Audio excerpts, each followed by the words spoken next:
kita Al-Mukarram Ustaz Kiai Haji Umar MC yang senantiasa bersama-sama kita pada saat subuh di Masjid Al-Muazzam yang kita cintai ini, kecuali pada ahad pertama. Baik Bapak Ibu yang dirahmati Allah Subhanahu wa taala, kita persilakan kepada Ustaz kita untuk menyampaikan kajiannya. Assalamualaikum warahmatullahi wabarakatuh.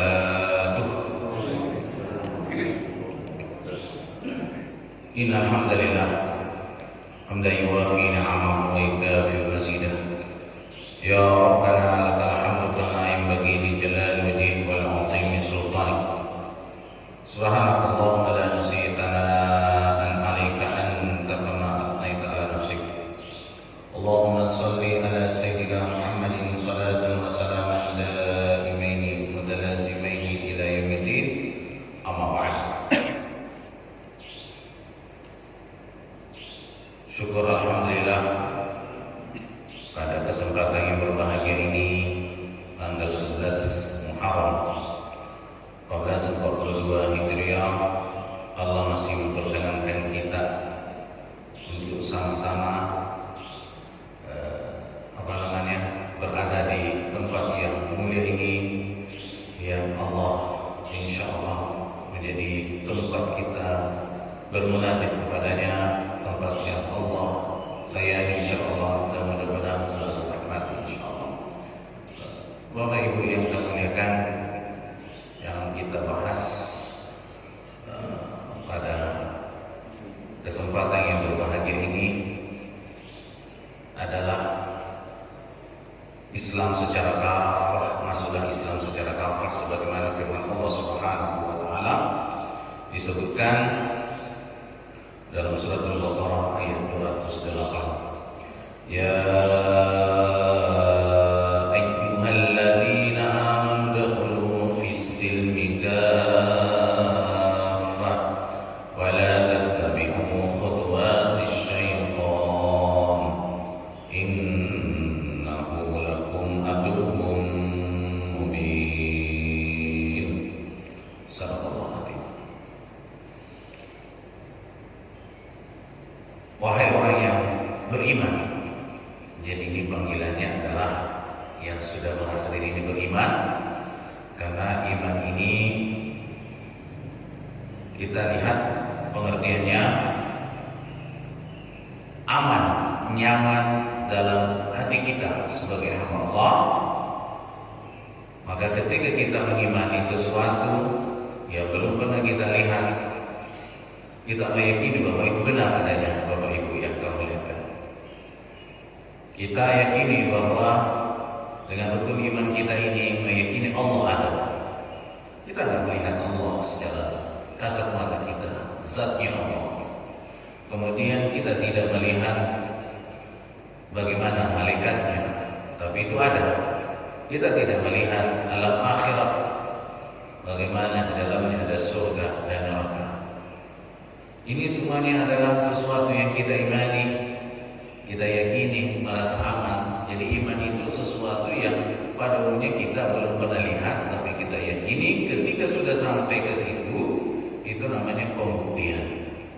Maka sebelum kita sampai yang namanya alam akhir, kita berada di muka bumi ini, berarti kita ada perintah, ada larangan. Jadi ketika ada perintah, ada larangan, disinilah contohnya sholat, perintah. Ketika larangan, berarti sesuatu yang tidak boleh kita kerjakan. Contohnya memakan yang batil, kemudian memakan riba dan sebagainya, yang berkaitan yang dilarang oleh Allah Subhanahu wa taala. Ini adalah suatu larangan. Ketika lebih boleh memilih, itu namanya mubah. Tapi kalau ada pahala-pahala di dalamnya, tidak ada menunjukkan kewajiban, seperti Amalia melihat daripada tentang puasa Asyura, puasa ke-10, itu ketika datang Nabi melihat orang Yahudi berpuasa, itu sebelum datangnya perintah puasa Ramadan itu sebenarnya menjadi suatu kewajiban. Tapi ketika datangnya Ramadan itu menjadi sunnah, ya namanya hari ke-10. Karena hari Asyura itu kan sejak dulu di ke-10 itu. Tapi tidak ada lagi kewajiban puasa kecuali daripada puasa Ramadan. Kecuali hal-hal tertentu. Ya, puasa nasar wajib dilaksanakan. Itu ya. Bagi ibu-ibu yang ada namanya qada, itu juga namanya kewajiban. Itu bagi ibu yang kemudian. Kemudian berikutnya kita sebagai hamba Allah meyakini secara hati, mengucapkan dengan lisan, berbuat dengan anggota tubuh. Nah, itulah iman dan Islam ini tidak bisa dipisahkan. Jadi kalau Islam, istislam, menerima, bukan protes di situ. Jadi contoh, berwudu itu sudah ditentukan oleh Allah dan Rasulnya. Mencuci anggota wudu kita dari muka, kemudian kedua tangan sampai siku, kemudian mengusap kepala, kemudian kalau telinga itu sudah ya, kaki sampai kedua mata kaki. Ini adalah suatu kewajiban. Tapi ini tidak bisa diakal-akali. Coba yang paling rawan itu adalah ya tempat keluarnya BAB kita. Contohnya kentut. Coba kalau Allah wajibkan kita ini, kalau setiap berwudu itu harus cuci pantat. Wah, ribet juga hidup ini, Pak. Betul tidak Bapak Ibu yang tahu lihat? Ini tak bisa diakal-akali. Bukan dalam arti kalau kita kentut itu harus ganti celana. Kecuali kalau ya kentut kalau ada yang ikut, itu lain persoalannya itu ya. Nah, itu Bapak Ibu yang tahu lihat. Kentut biasa angin biasa kan nggak ada masalah. Itu. Ini hukum kita seperti itu.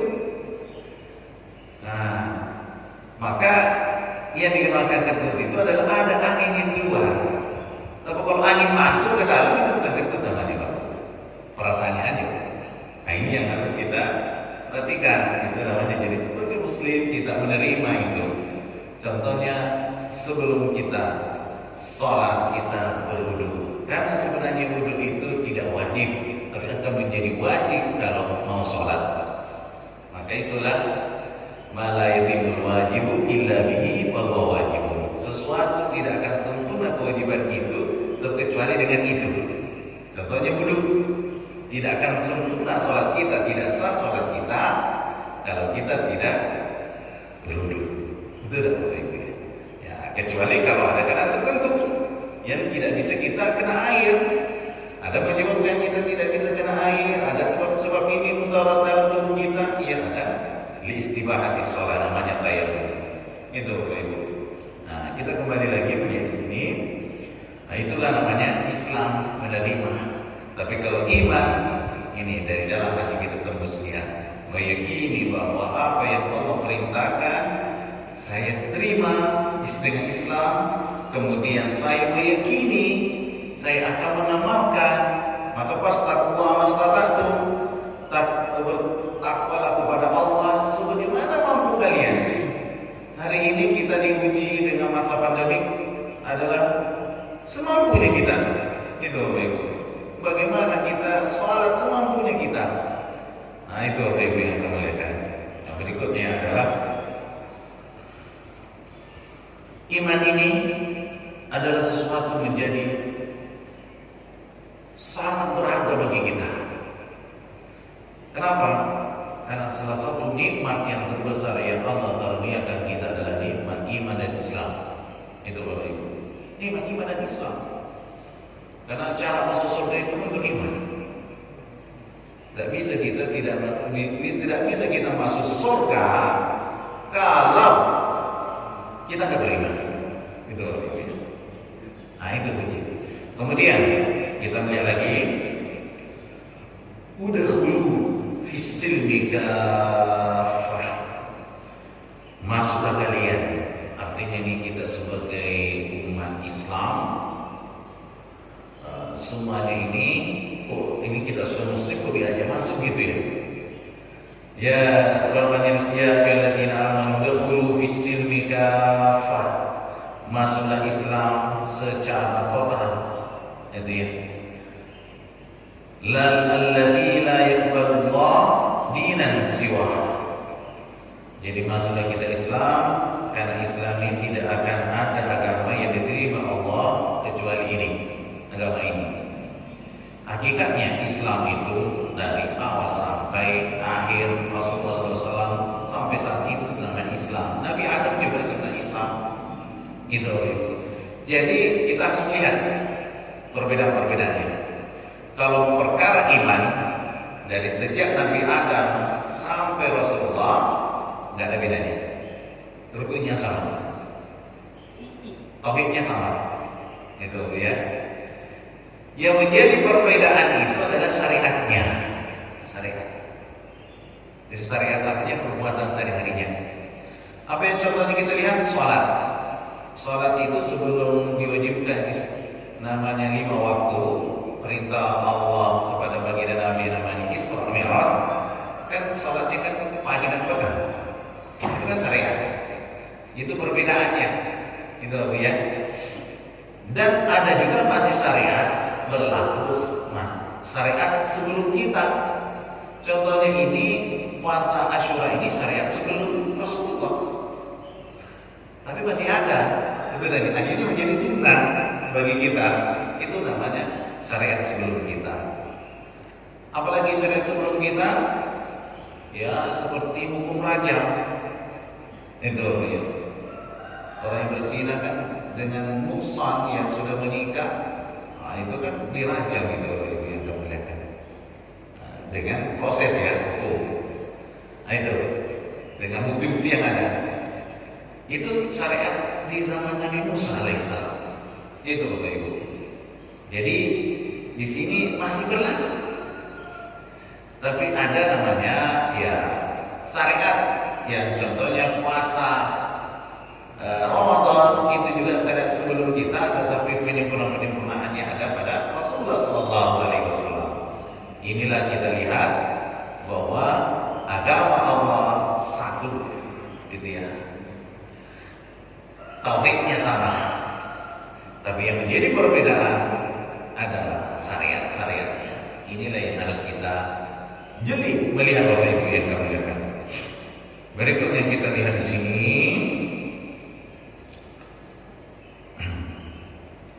Ya ayyuhalladzina amanu udkhulu fis-silmi kaffah. Masuk Islam secara total, apapun hukumnya, syariatnya. Jangan mengambil hukum dan mengambil sebagian, meninggalkan sebagian. Yang senang-senang di hati diambil, gitu ya. Yang nggak senang ditinggalin. Nggak boleh seperti itu, Pak. Kita tidak boleh melihat apa namanya orang sebelum kita, kaum Yahudi, apa tuh minum Nabi pada kita atau furu Nabi pada. Apa kalian mengimani sebagian, mengingkari sebagian? Orang Islam tidak boleh. Itu Bapak Ibu. Jadi kita sebagai hamba Allah, hukum-hukum Allah kita tidak bisa kita menyepelekan sebagian, meninggalkan sebagian. Tidak boleh Bapak Ibu. Kemudian la ta'khusu bis-shalah wa tamna'uz zakat. Contoh, jangan hanya mengambil sholat tapi tidak melakukan zakat. Di zaman Nabi itu sempurna. Maka Sayyidina Abu Bakar memerangi orang yang pengemplang zakat. Ini Nabi tidak pernah perintah begini, tapi itu adalah perintah Allah. Beliau melihat dengan baik bahwa kalau zakat ini sudah tidak berfungsi, bagaimana ini? Maka suatu ketika ada orang Arab datang kepada Nabi SAW. Ya Rasulullah SAW, Islam sudah sempurna. Bolehkah aku mengambil? Di rukun Islam kan sudah tahu kita sebenarnya. Ya syahadat, sholat, zakat, puasa, haji. Itu boleh nggak aku tidak ngambil satu? Yaitu contohnya zakat. Kemudian yang daripada itu adalah jihad. Ya Rasulullah, boleh nggak aku tidak mengambil itu? Kalau boleh, ya. Engkau yang memberikan jalan keluar. Gimana jalan keluarnya? Hanya Rasul menjawab, bagaimana Islam mau tegak kalau itu sudah dihilangkan dua, zakat dan jihad. Jadi zakat itu bagaimana tegaknya perekonomian, tegaknya keseimbangan. Tidak bisa dihindarkan itu. Karena zakat itu sebenarnya keadilan yang dititipkan Allah lebih, harus dipindahkan ke yang membutuhkan, namanya mustahik. Sedangkan jihad adalah kemuliaan pertahanan Islam, tidak boleh diinjak-injak dalam Islam itu. Maka ketika kita umat Islam tidak punya kekuatan di situ, hari ini yang terjadi Bapak Ibu yang kemuliaan, bukan jihad membunuh orang, bukan Pak. Karena dari kata jihad mujahadah itu adalah mempertahankan, ada tenaga yang keluar. Maka sering kita dengar jihad itu ada jihad ekonomi, ada jihad politik, jihad pendidikan. Karena ini mau dihancurin semua ini Bapak Ibu. Ekonomi, bagaimana supaya kita maju semua yang tidak mengenal agama Allah. Maka halal itu wajib. Itu udah Bapak Ibu. Karena halal itu surga. Haram itu ya jangan dilakukan, karena haram itu masuk neraka. Itu udah Bapak Ibu. Ini dakwah. Jangan menyerahkan urusan agama kita yang tidak mengenal Allah. Itu udah Bapak Ibu.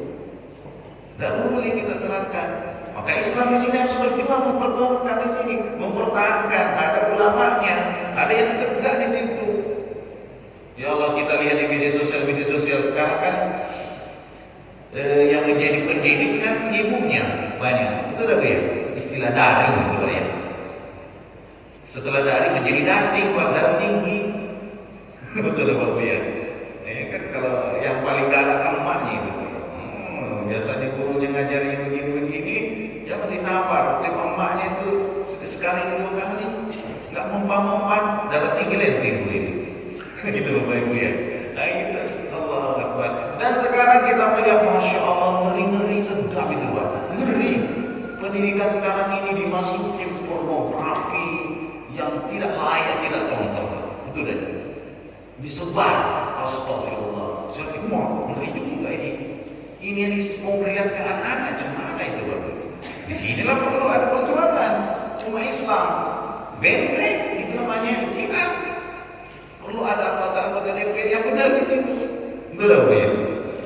Perlu ada orang-orang hebat di situ. Itu namanya perjuangan. Ekonomi harus sudah berjuang, di politik harus sudah berjuang itu Bapak Ibu. Kita tidak boleh calon itu tidak bola sudah stres Pak. Bukan kita berjuang karena seseorang. Itu ya, ingat. Jangan berjuang karena tokoh, karena partai, karena apa, tapi kita berjuang karena Allah. Ingat lagi. Bukan karena partai. Partai itu hanya wasilah.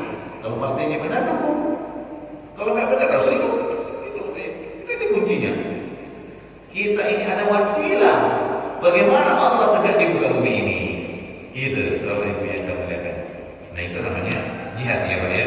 Jadi jihad itu bukan membunuh orang, tidak, mempertahankan, berjuang, membela agama Allah supaya tegak. Bapak Ibu datang ke masjid ini berjuang supaya mengenal Allah. Betul tak ya? Kan nggak membunuh orang begini-gini Bapak ya. Enggak. Ya paling nggak membunuh kemalasan gitu ya. Karena kita ini malas kadang itu Bapak. Kalau subuh itu beratnya ya perjuangannya Bapak ya. Kalau subuh itu memang agak cepat itu bangun. Kalau kan kebelet juga rasanya Pak ya. Nah itu contoh-contoh itu. Nah, kita kembali lagi melihat di sini Bapak Ibu. Berikutnya, Islam itu fal Islam kullu la yatajazza. Islam itu secara total tidak boleh dipecah-pecah. Satu dan yang lain tidak boleh. Jadi Pancasila itu tidak bertentangan dengan Al-Quran. Pancasila itu ada kaitan-kaitannya Al-Quran, nggak ada pertentangan. Jadi selalu kita dibuat sekarang umat Islam supaya seakan-akan diadu Al-Quran. Akhirnya istilah khilafah, gitu ya. Khilafah itu tidak bisa dihilangkan, itu ketentuan Allah. Itu ya, menghilangkan khilafah, menghilangkan Al-Quran. Karena kata khalifah itu masih dalam Al-Quran ada. Betul tak Bu ya? Wa idh qala rabbuka lil malaikati inni ja'ilun fil ardi khalifah. Itu kan kata ada kaitannya khilafah itu. Kepemimpinan gitu ya. Enggak bisa dihilangkan itu ya. Semua alim kita dengan khilafah itu berkaitan dengan Islam itu. Terkait dengan Al-Quran itu. Ini sengaja ini perlu ada perjuangan di sini. Nah itu, jadi semakin Islam disudutkan, maka akan semakin tampak bahwa tidak bisa kita